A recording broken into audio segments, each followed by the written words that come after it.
ओम नमः शिवाय, ओम नमः शिवाय। शिव हरि बच्चों, बोलो श्री कृष्ण भगवान की जय। सदा भवानी दाहिने सम्मुख रहो गणेश रामा, सम्मुख रहो गणेश।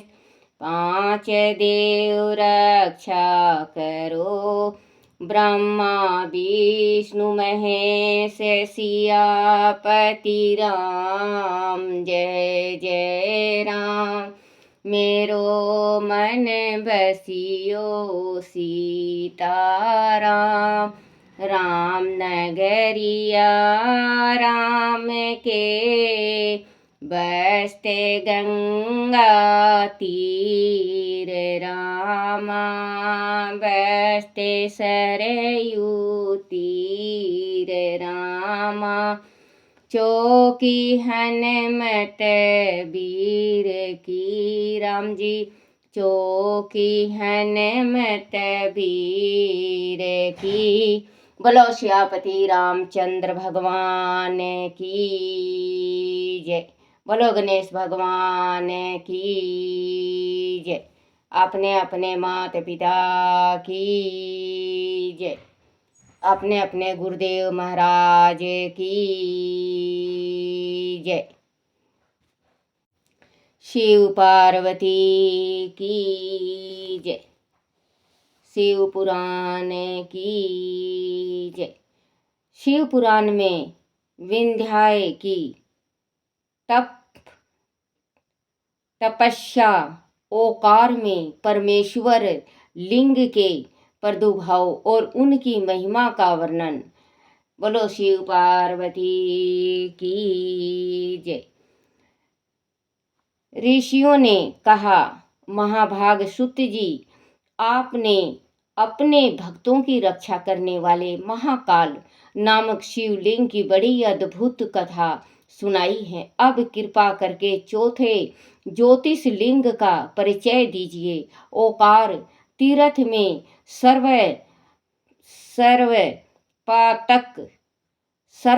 पातकहारी परमेश्वर का जो ज्योतिष लिंग है, उनके आविर्भाव की कथा सुनाइए। सुत जी बोले, महर्षियों, ओकार तीर्थ में परमेश्वर परमेश सैनिक ज्योतिष लिंग जिस प्रकार प्रकट हुआ वह बताता हूँ, प्रेम से सुनो। एक समय की बात है, भगवान नारद मुनि गोकर्ण नामक शिव के समीप जा पहुँचे। भक्ति के साथ उनकी सेवा करने लगे। कुछ काल के बाद वह मुनि श्रेष्ठ वहां से गिरिराज विंध्या पर आए और विंध्या ने वह बड़े आदर के साथ उनका पूजन किया। मेरे यहाँ सब कुछ है, कभी किसी बात की कमी नहीं होती है। इस भाव को मन में लेकर विंध्याचल नारद जी के सामने खड़ा हो गया। उनकी वह अभिमान भरी बात सुनकर अहंकार नाशक नारद मुनि लंबी सांस खींचकर चुपचाप खड़े रह गए। वह देख विंध्या पर्वत ने पूछा, आपने मेरे यहाँ कौन सी कमी देखी है? आपके इस तरह लंबी सांस खींचने का क्या कारण है? तब नारद जी ने कहा, भैया, तुम्हारे यहाँ सब कुछ है, फिर भी मेरु पर्वत तुमसे बहुत ऊंचा है।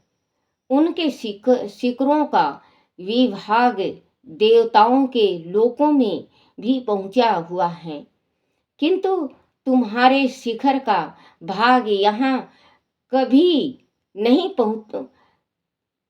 किंतु तुम्हारे शिखर का भाग वहां कभी नहीं पहुंच सका है।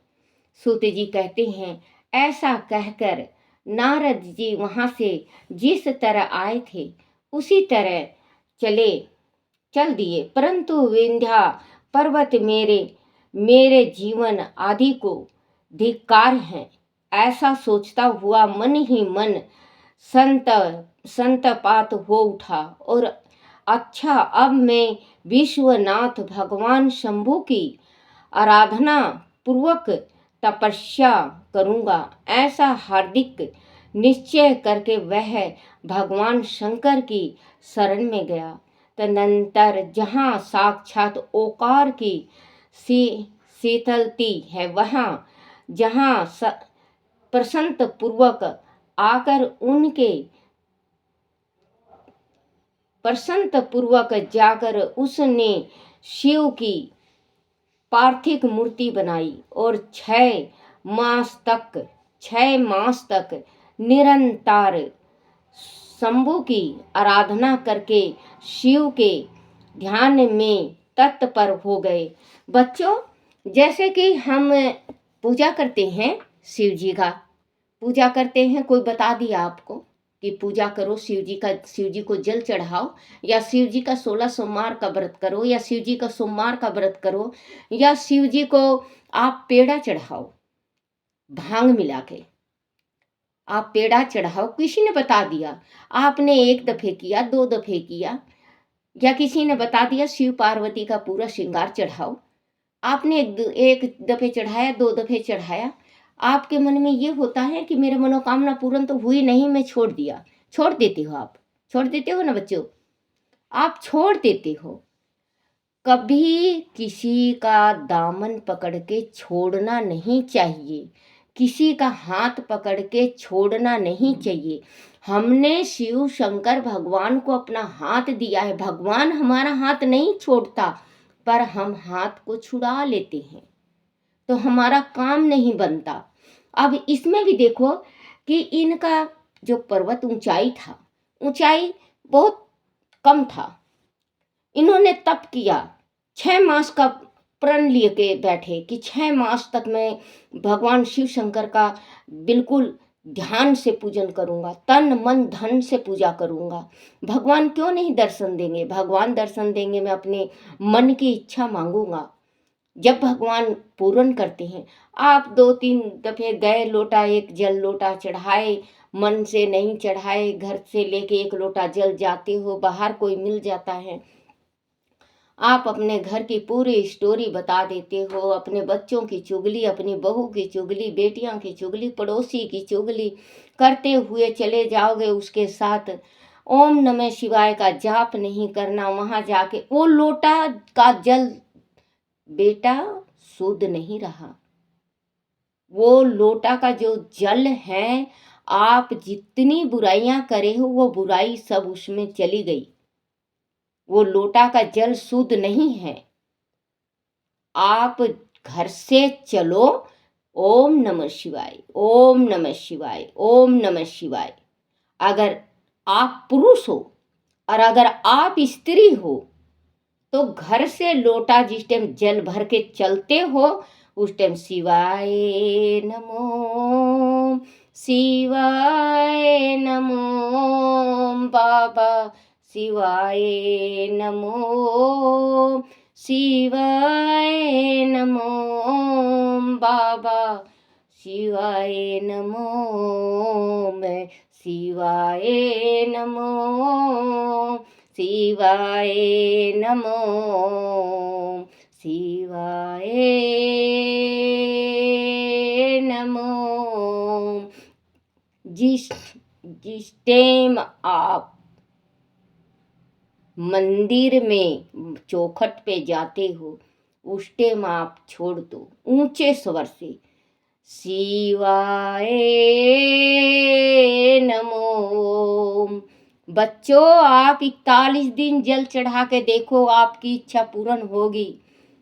मैं भी आ गई इसमें, क्योंकि हम जल चढ़ाने जाते हैं, मन में कुचड़ कुचड़ कुचड़ कुचड़ कुछ ना कुछ मन में चलता ही रहता है।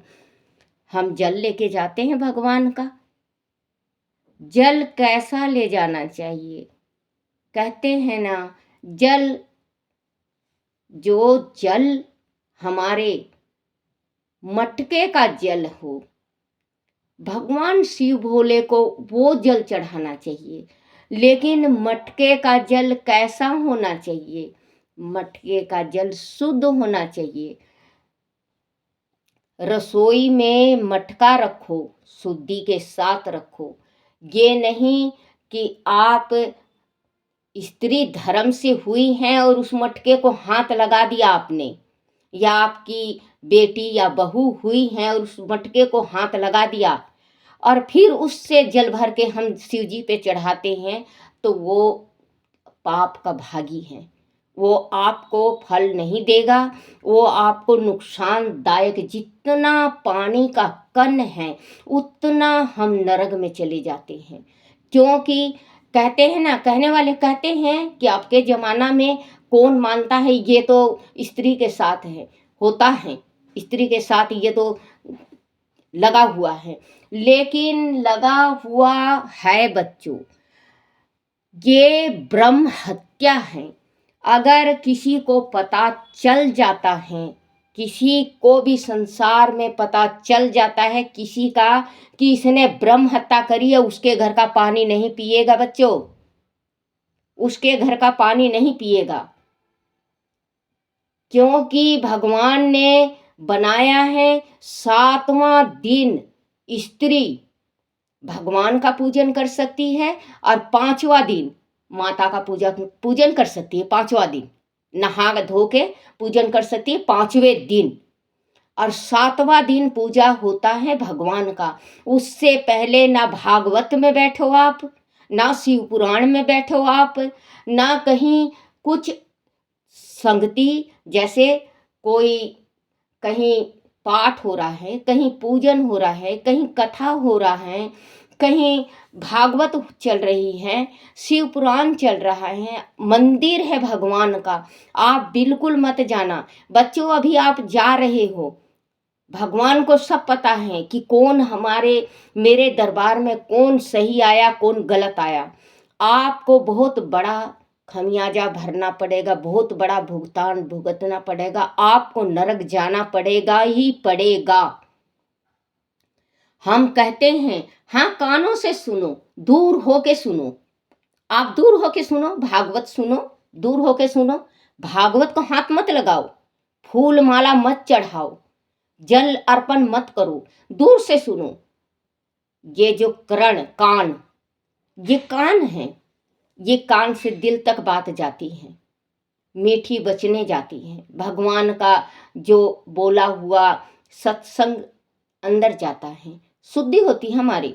लेकिन जो हमारा शरीर है, हमारा शरीर है, अब हम माहवारी से बैठे हुए हैं। कहते हैं ना कि माहवारी से बैठे हैं, आजकल के बच्चे कहते हैं शरीर तो वही है। हाँ, शरीर वही है बच्चों, लेकिन जो भगवान ने बनाया है, क्योंकि द्रौपदी थी, द्रौपदी का जिस टाइम केस पकड़ के उनके भाई खींच के ले गए पांडव के, तो बच्चों उस टाइम द्रौपदी माहवारी से बैठी थी। उसने कहा, बोले मुझे मत ले चलो, मैं अभी बड़ों के सामने नहीं आ सकती। क्योंकि ये नहीं कि भगवान, देखो बच्चों, अगर आप माहवारी से हुए हो तो सास का, ससुर का, जेठ का, जिठानी का, अपने गुरु का, गुरुआइन का या बड़े बुजुर्ग का पैर नहीं छूना चाहिए। अगर आपने सिर धो रखा 5 दिन है तो सिर आप पैर छू सकते हो, वैसे पैर छूना नहीं चाहिए, आपको पाप लगता है। तो इन्होंने कहा, मानी नहीं, माने नहीं, जाके उनकी साड़ियाँ खोलने लगे, उनकी इज्जत पे आँच आने लगी। तो भगवान ने द्रौपदी को हाथ नहीं लगाया बच्चों। अगर ये कहते हैं ना कि भगवान स्वयं आए, जिस टाइम द्रौपदी का चीर उतर रहा था उस कृष्ण भगवान स्वयं आए, तो कृष्ण भगवान स्वयं आए, किसको दिखाई दिए बच्चों? किसी को दिखाई दिए क्या उस टाइम? सिर्फ भगवान ने दोनों हाथ किया और उन हाथों से जो इसने बच्चों इसने द्रौपदी ने कृष्ण भगवान की उंगली कट गई थी एक दफे, तो अपने पल्लू फाड़ के उन्होंने कृष्ण भगवान के उंगली में बांधा था। तो कृष्ण भगवान ने उस टाइम वचन दिया था, कृष्ण भगवान ने उस टाइम वचन दिया था द्रौपदी को कि बहना सखा, आज तो तूने मेरे हाथ में ये वस्त्र बांधा है, ये वस्त्र एक दिन काम आएगा और वो कर्ज मैं उतारूंगा। भगवान ने वचन दिया था, तो भगवान को वचन पूरा करना था। इधर जो चीर हरण हो रहा था, चीर हरण हो रहा था, तो भगवान आए तो अपने दोनों हाथों को कर दिए। किसी को दिखाई नहीं दिया कि उस टाइम कृष्ण भगवान भी आए थे। आप ये बताओ बच्चों, क्या कृष्ण भगवान आके हाथ लगाया था इनका? द्रौपदी को छुआ था भगवान ने, या द्रौपदी ने भगवान कृष्ण के चरणों को हाथ लगाया था? नहीं लगाया था ना बच्चों। तो वही कहते हैं, क्योंकि हम तो कहते हैं ना कि ये आजकल के बच्चों कहते हैं मानते नहीं। मानना बहुत जरूरी होता है, क्योंकि देखो कहते हैं कि 9 महीना गर्भ से है तो वो भी इंसान होता है, तो वो भी तो डेट का बच्चा है। हाँ डेट के हैं हम, लेकिन जिस टाइम हम होते हैं तो हमारा 11 दिन तक छूतक रहता है कि नहीं रहता है बच्चों? हवन करवाएंगे, गौमूत्र पिलाएंगे, गंगा जल पिलाएंगे, तुलसी दल पिलाएंगे, क्या क्या चीज पिला के जब हमें शुद्धि करते हैं ना बच्चों। और जिस टाइम हम मरते हैं तो 13 दिन तक पातक रहता है। क्यों रहता है? ये डेट का प्रभाव होता है, ये डेट का प्रभाव होता है। जो हम 13 दिन तक मरने के बाद 13 दिन के बाद शुद्धि होती है, और होने के बाद 11 दिन के बाद शुद्धि होती है। 1.25 महीने के बाद औरत चूड़ी पहनती है और बच्चा को नया कपड़ा पहनाया जाता है, फिर भगवान के दरबार में माथा टेकती है। क्यों होता है? 4 दिन बाद क्यों नहीं माथा टेक लेती? क्योंकि वो 9 दिन जो बच्चा गर्भ में रहा है, जो 9 दिन का डेट का बच्चा है, उसकी शुद्धिकरण करना बहुत जरूरी होता है, और शुद्धिकरण करके हम शुद्ध हो जाते हैं। तो बच्चों ये छूतक पातक जरूर माना करो। जिसने छूतक पातक नहीं माना अपना आगत खराब कर लिया है। बोलो शिव शंकर भगवान की जय।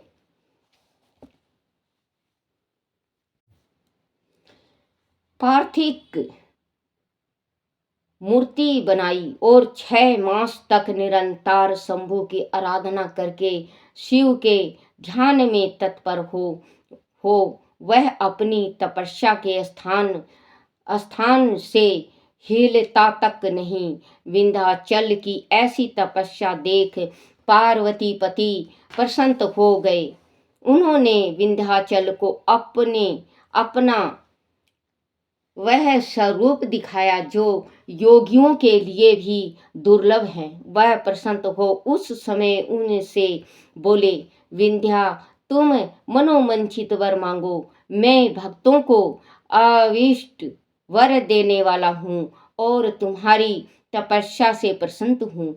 विंध्या बोला, देवेश्वर शंभु आप सदा ही भक्त उत्सल हैं। आदि आप मुझ पर प्रसन्न हैं तो मुझे यह अविष्ट बुद्धि प्रदान कीजिए जो आपने कार्य को सिद्ध करने वाली हो। भगवान शंभु ने उसे वह उत्तम वर दे दिया और कहा, पर्वतराज विंध्या तुम जैसे चाहो वैसा करो।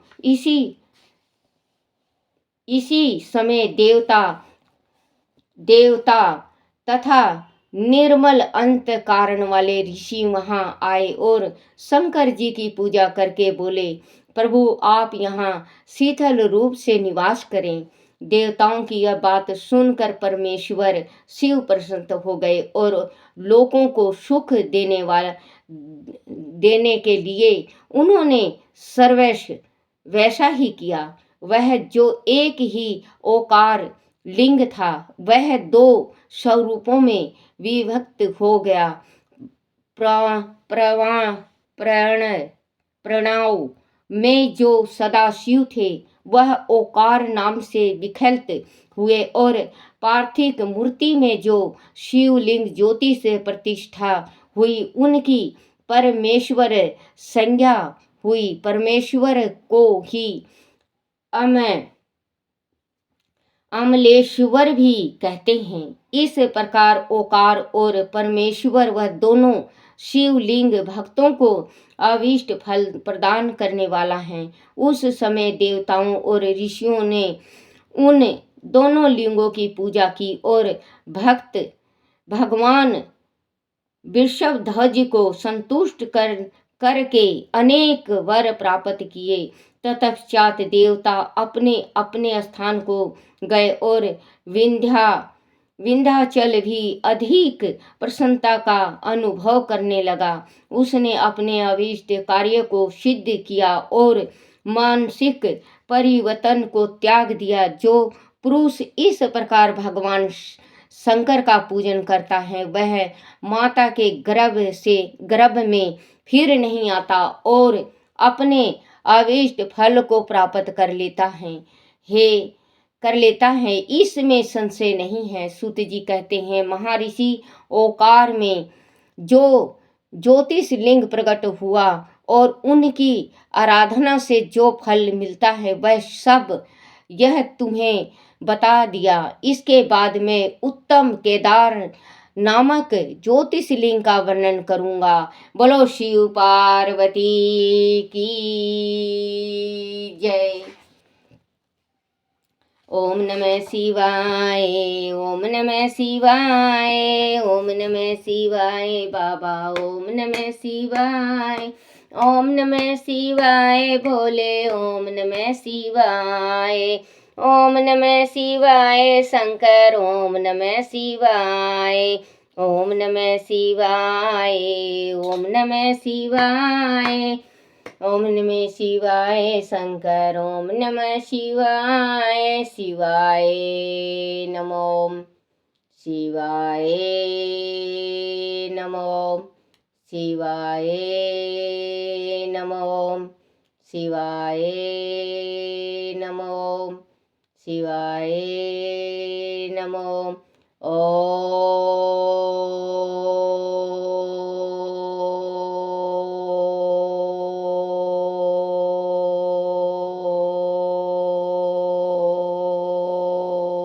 नमः शिवाय। बोलो शिव पार्वती की जय हो। अपने अपने गुरुदेव महाराज की जय हो। हे मेरे शिव शंभु भोले, जो मेरे से गलती में कुछ निकल गया हो मुँह से मुझे क्षमा करना, क्षमा करना, क्षमा करना। मेरे बच्चों, आप लोग भी मेरे से अगर कोई गलती या कोई टूटी हो गई हो तो क्षमा करना, क्षमा करना। क्योंकि संसार में शुद्धि होती है, क्योंकि शुद्धि से हमारा जीवन सफल हो जाता है, अनशुद्धि से हम पाप के भागी बनते हैं। अगर मेरे से कोई गलती हो गई हो, बोलते वक्त कुछ निकल गया हो मुँह से, तो मुझे माफ करना बच्चों। जयकारा शेरावाली दा बोल साचे दरबार की जय।